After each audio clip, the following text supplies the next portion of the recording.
అర్థం చేసుకోవచ్చు. సంచార జాతుల చరిత్ర.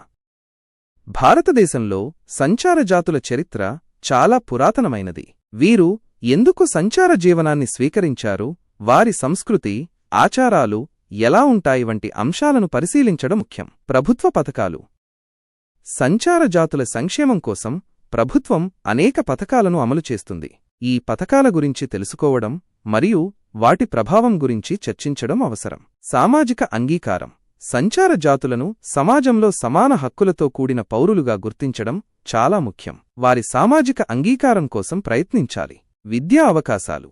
సంచార జాతుల పిల్లలకు విద్యను అందించడానికి ప్రత్యేక కార్యక్రమాలు అమలు చేయాలి. వారికి విద్యా సాధనాలను అందించడం, వారిని ప్రోత్సహించడం చాలా ముఖ్యం. ఆరోగ్య సేవలు. సంచార జాతులకు సులభంగా అందుబాటులో ఉండే ఆరోగ్య సేవలు అందించాలి. వారి ఆరోగ్య సమస్యలను గుర్తించి వాటిని నివారించడానికి చర్యలు తీసుకోవాలి. సంచార జాతుల సమస్యలను పరిష్కరించడానికి మనందరం కలిసి పనిచేయాలి. వారికి సహాయం చేయడం మానవతా దృక్పథం.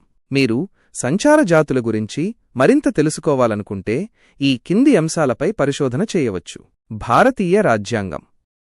రాజ్యాంగం సంచార జాతుల గురించి ఏమి చెబుతుంది? వివిధ రాష్ట్రాల ప్రభుత్వాల పథకాలు. వివిధ రాష్ట్రాల ప్రభుత్వాలు సంచార జాతుల సంక్షేమం కోసం ఏ రకమైన పథకాలను అమలు చేస్తున్నాయి? ఎన్జీఓల పాత్ర. ఎన్జీఓలు సంచార జాతుల సంక్షేమం కోసం ఏ రకమైన కార్యక్రమాలను చేపడుతున్నాయి? సంచార జాతుల సాహిత్యం. సంచార జాతుల గురించి వ్రాసిన కథలు, కవితలు, నవలలు ఏమైనా ఉన్నాయా? ఈ సమాచారం మీకు ఉపయోగకరంగా ఉంటుందని నేను ఆశిస్తున్నాను. మీకు